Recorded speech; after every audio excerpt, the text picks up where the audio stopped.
So, in today's video, this is a real case, kasus nyata yang bukan gue temuin dari Reddit atau Quora. Ada proofs-nya, bukti-buktinya, dan kasus yang akan gue bawakan ini ada keterlibatannya dengan cinta. And yes, it hurts me personally. And oh damn, I forgot about the intro. So hey guys, Vigits, apa kabar? How are you hari ini? Welcome back to Paranormal. In today's video, gue mau ngebawain dua kasus nyata yang baru aja tadi gue jelasin about 20 seconds ago. Oke, daripada intro kepanjangan, let's just get into it. Langsung aja ke kasus pertama.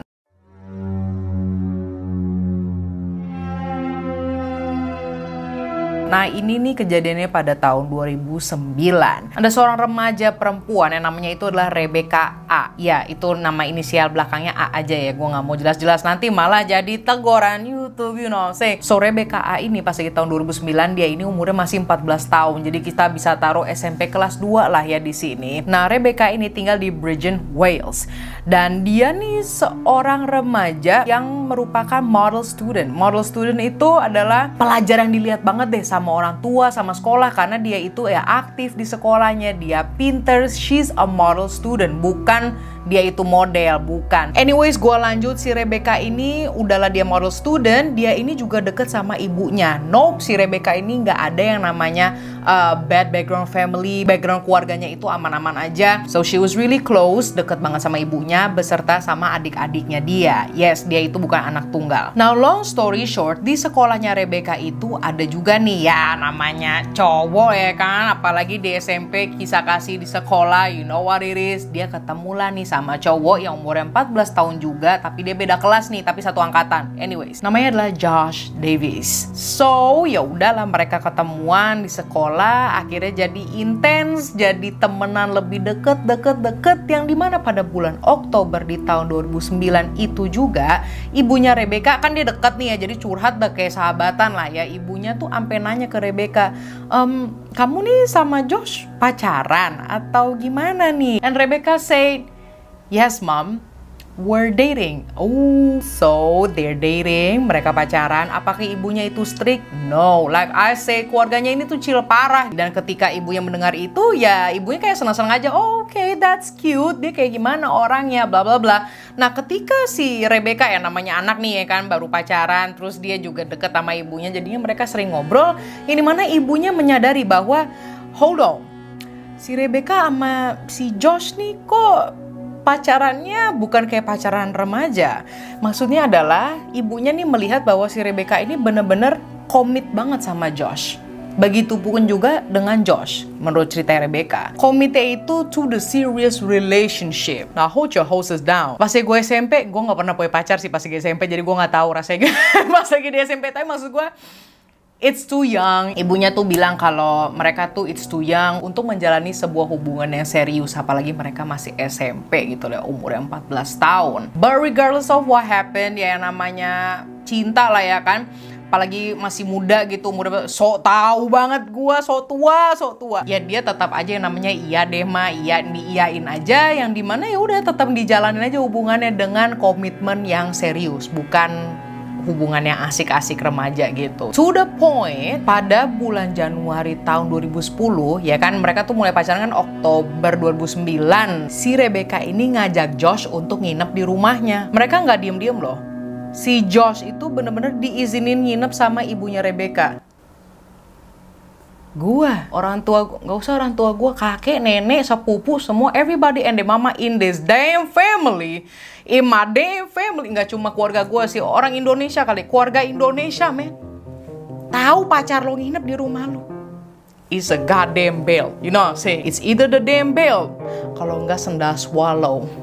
Sendal swallow udah nyampe ke kening. Oke, back to the case. Jadi pas lagi bulan Januari tahun 2010, si Josh ini akhirnya nginep di rumah Rebecca atas izinnya ibunya juga gitu loh. And you know, they were actually chill. Sampai si ibunya tuh ceritanya tuh seneng banget gitu loh. Josh tuh anaknya baik, dia itu deket sama adik-adiknya Rebecca. Sampai tengah malam pun si Josh itu tuh main sama adik-adiknya Rebecca, yang mulai face paint lah, kayak ngelukis-ngelukis di muka, sampai kayak ngecat kutek. Ibaratnya dikasih setuju lah sama orang tuanya karena Josh ini anak baik-baik. Nah si Josh ini menginap pada hari Sabtu dan besoknya hari Minggunya itu dia udah pulang. Yang dimana ketika dia pulang itu nyampe rumah and then he text Rebecca. Yang dimana dia bilang, ini the best weekend that I ever had in my life. Bener-bener weekend yang terbaik dalam hidup gue. Of course, Rebecca bahagialah. She couldn't believe what happened last night with the family. Itu merupakan momen terbaiknya si Josh. And it's also her best moment. Apalagi mereka berdua ini lagi ngejanin hubungan yang serius. Dan Rebecca tuh udah bisa ngeliat bahwa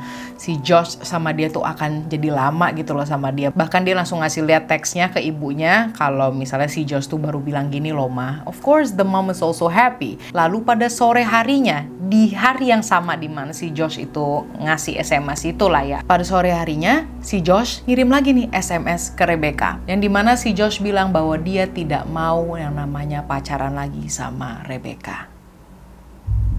Nggak cuma sampai di situ aja. Pada esok harinya kan mereka masih sekolah lah ya, like usual. Josh itu udah yang namanya menyebarkan rumor-rumor yang jelek tentang Rebecca ke anak-anak sekolahan. Exactly, I don't even know why and what's happening to Josh. Kenapa dia bisa kayak begitu? Listen to the story first.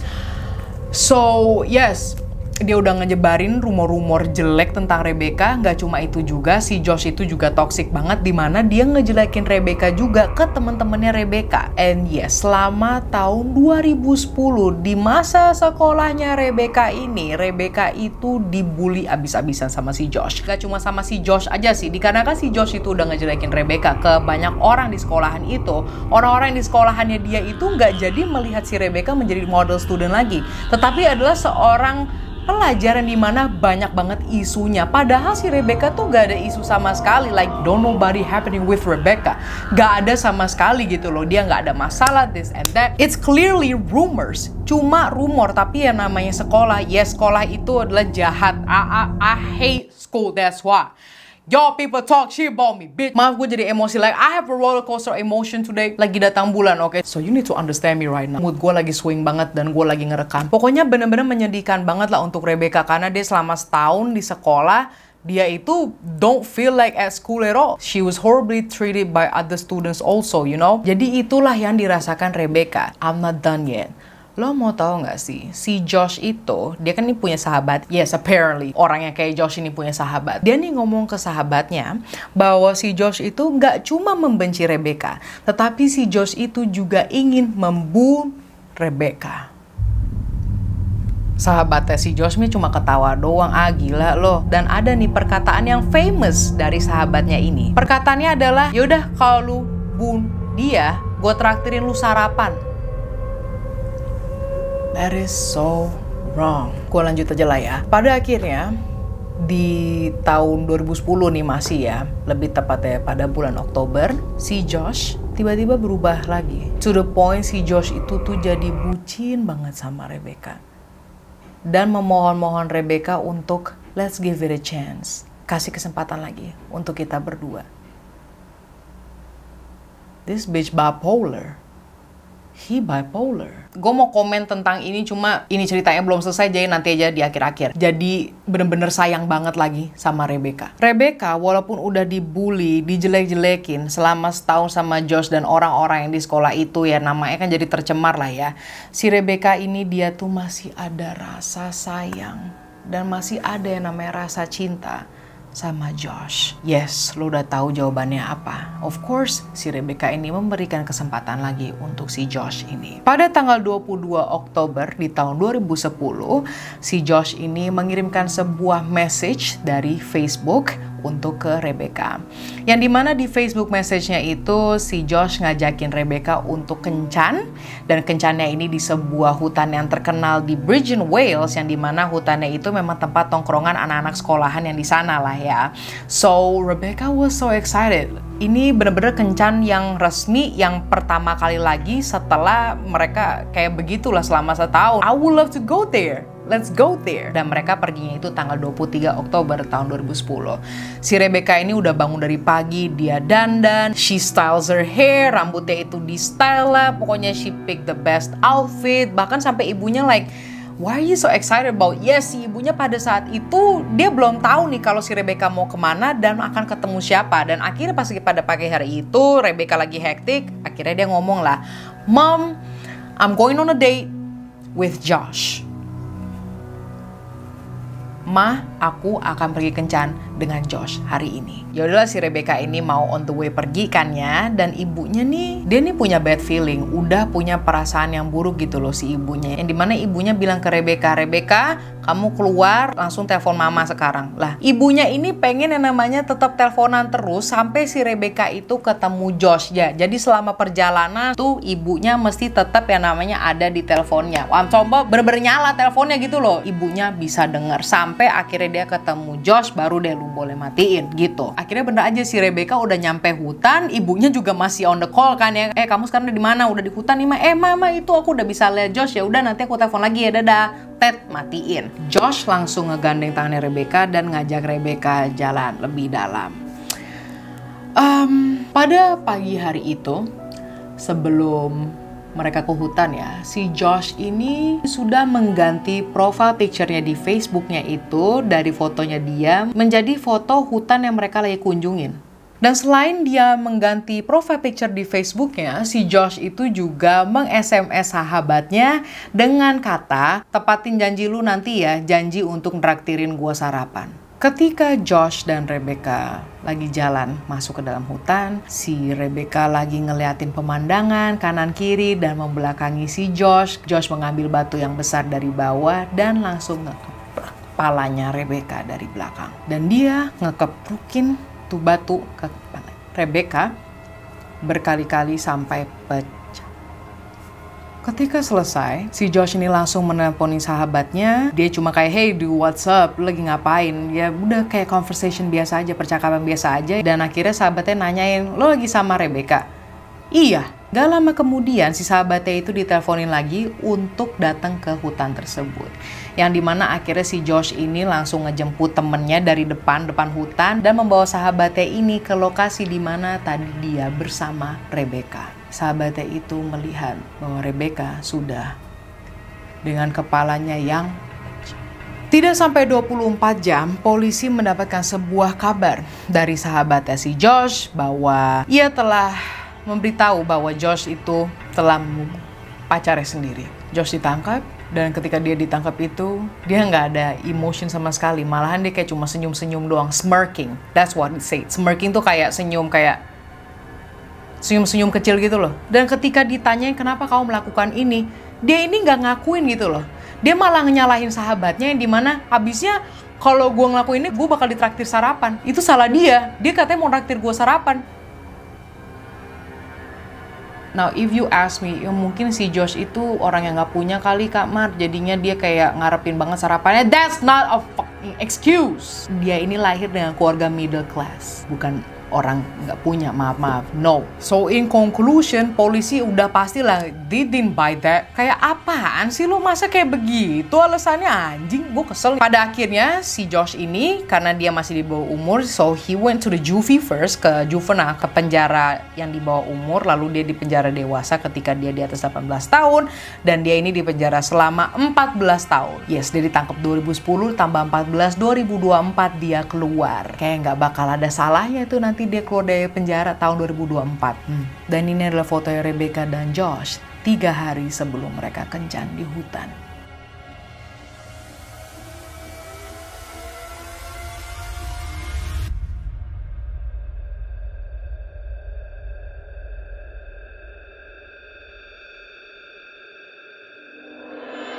Oke, kasus kedua.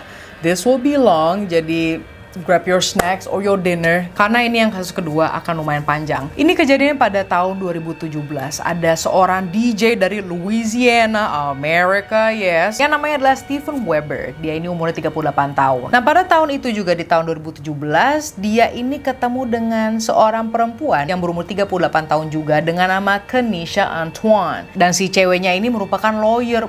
Mantep banget gak tuh? Mereka ini berdua kenalan dari mutuals atau dari teman ke teman lah, bahasa gampangnya. orangnya. Mereka ketemu, mereka langsung cocok. It's just like love at the first sight. Dan dua-duanya ini, mereka nih seorang individu yang dari dulunya selalu pengen yang namanya traveling atau keliling dunia. Pokoknya itu goals dalam hidupnya lah. Tapi yang namanya hidup pasti ada aja ya kan. Cielah, gue sok keras banget anjir. Tapi ya that's the truth, you know what I'm saying? Like when you trying to do something, there's always gotta be an obstacles. Si paling keras. Nah, ketika mereka ini udah saling mengenali ya, mereka saling deket. Akhirnya mereka saling tahu bahwa mereka berdua ini, mereka ini pengen traveling the world. Jadi sama-sama cocok kan? Ya udahlah, ini berdua akhirnya jadi traveling couple. Nah gitu deh ya, kayak vacation gitu-gitulah mereka berdua. Goals banget anjir.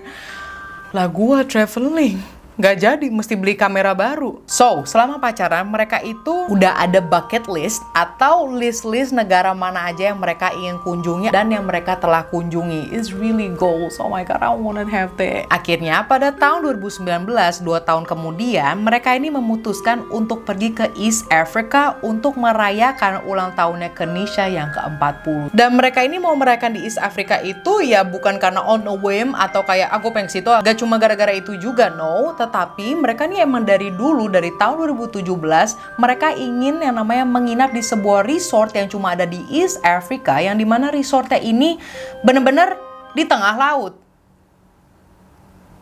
Ya banyak mah resort di tengah laut, enggak, ini bedanya bener-bener like you're alone. Ntar gue jelasin. So di East Africa ada resort yang dimana nggak cuma di tengah laut, tapi kamar lo itu di bawah laut. Beneran, gue nggak bercandaan, beneran ada gitu. Itu namanya adalah Pemba Resort. Gue udah Google, it actually existed. Nah di Pemba Resort itu cuma ada 1 kamar, yang dimana bentukan kamar hotelnya itu kayak cabin yang terdiri dari 3 lantai. Lantai pertama itu yang lobbynya lah ya, yang dimana ada dapurnya, ada sofanya, and the mama is gonna be like that. Di lantai 2 itu adalah rooftopnya, yang dimana ada kayak sofa bed gitu ya, dan lo bisa ngelihat pemandangan laut lebih jelas lagi dari lantai 2 atau lantai yang rooftop. Dan lantai 3, jatuhnya bukan lantai 3 sih, lantai di bawah 1, lantai paling bawah. Nah itulah ya, itu ada yang namanya tangga 10 meter ke bawah yang menuju ke master bedroom atau kamar utama, yang dimana kamar utamanya itu bener di bawah laut, and everybody and their mama can see the whole ocean from the bedroom. And mind you, Pemba Resort ini yang tadi gue bilang cuma ada 1 kamar kan ya, jadi 1 fasilitas itu doang, dan itu jauhnya 300 meter dari mainland atau dari daratan. Jadi bener-bener lu di tengah. So don't nobody else and their mama in the goddamn ocean but y'all yang lagi nginep. So pas lagi bulan September itulah pada tahun 2019 mereka pergi ke East Africa dan menginap di Pemba Resort itu sehari sebelum mereka pulang lagi ke Amerika. Akhirnya hari H datang lah ya, dianterin pakai fast boat, perahu cepet, apa sih bahasa Indonesianya fast boat? It's a fast boat, oke? Okay? Gue kasih lihat gambarnya jadi ngerti lah maksud gue. Perahu cepet bukan sih bahasa Indonesianya, I don't know. It's a fast and a boat. Anyways, mereka datang, si Kenisha itu juga ngevlog pakai HP-nya dia. Ya, terus bercandaan lah, mereka turun ke master bedroom di mana dia juga ngasih lihat bentukan kamarnya kayak gimana. Si Steven bercandaan aja sama Kenisha, lihat tuh ada hiu-hiu gitu lah. They were having fun. So, ketika mereka habis ngevlog di kamar gitu, Kenisha matiin, dan menurut ceritanya Kenisha, setelah dia ngerekam kayak begitu, si Steven tiba-tiba keluar lah. Dia naik lagi ke atas, ke lantai dasar, dan Kenisha itu masih di kamar bawah gitu loh. So she didn't really know what happened. Dia nggak tahu si Steven mau ngapain di atas. Gak lama kemudian, Kenisha yang masih ada di master bedroom, di kamar bawah laut itu, dia kaget. Si Kenisha ini melihat Steven berenang di luar jendela. Yes, itu dia nyebur ke dalam laut dan terus nempelin dirinya ke jendela kamar. Kenisha langsung ambil HP, cause like she know like what is he doing? Pasti ini ada sesuatu nih gitu kan. Dia langsung ngambil HP-nya, ngevlog si lakinya itu yang lagi di luar kan lagi berenang gitu. Terus bener aja, si Steven ini tiba-tiba ngeluarin sebuah ziplock yang bening ya kan, plastik bening gitu yang dimana dalamnya ada kertas. Ditempelin deh itu kertas yang dalam ziplock ya kan ke jendela, dan si Kenisha juga masih ngerekam. Kenisha mencoba untuk membaca, itu apaan sih tulisannya. Pas lagi dibaca, nih. I can't hold my breath enough to tell everything that I love about you. But everything I love about you, I love you more and more every day. Will you please be my wife? Marry me? It's so sweet. It's so sweet. Kenisha langsung nangis. Di videonya dia langsung nangis. Nggak cuma sampai situ aja, Steven juga mengeluarkan sesuatu lagi yang dimana itu adalah box cincin untuk nikahannya mereka. Dan si Kenisha langsung ngangguk-ngangguk gitu kan ya. Steven tutup boxnya dan dia mulai berenang ke atas lagi untuk naik lagi ke permukaan. Kenisha couldn't wait, dia nggak bisa nunggu, dia langsung mau teriak, "Yes, I want to marry you, it's I do." Akhirnya dia naik lagi kan ke lantai atas, nungguin Steven, dan pas lagi dia nungguin Steven, Kenisha menyadari bahwa kok Steven belum naik-naik ya. Kenisha langsung teriak-teriak namanya Steven kan. Ini dia di mana sih gitu kan? Apa dia belum nyampe ke atas atau masih berenang lagi atau dia mau ada surprise lagi? She didn't know, dia nggak tahu apa-apa. Tapi it's getting longer. Lebih dari 5 menit. What's going on here? Akhirnya si Kenisha naiklah ke lantai rooftop biar dia bisa ngelihat lautnya lebih luas lagi karena kan lebih kelihatan ya di atas.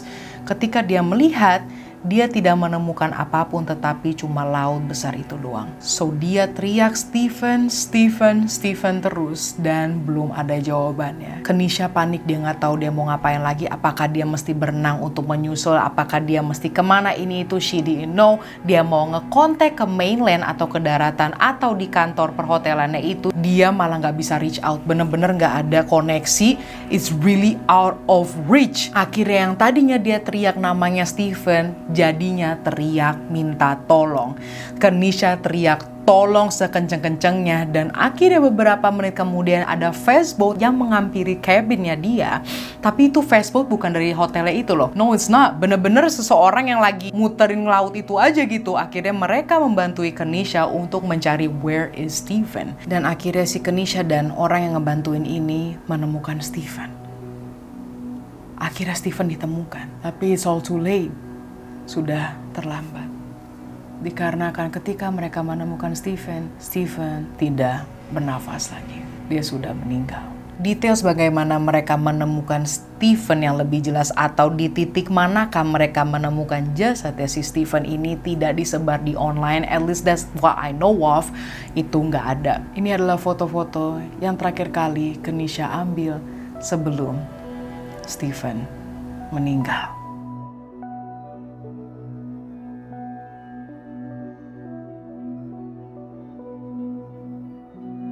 Well, I guess this is it, guys. And if you want to see more, go ahead, like and subscribe this YouTube channel. And I'll be appreciated if you follow my Instagrams also for updates and story-story nggak jelas. Well, I will see you when I see you. Goodbye.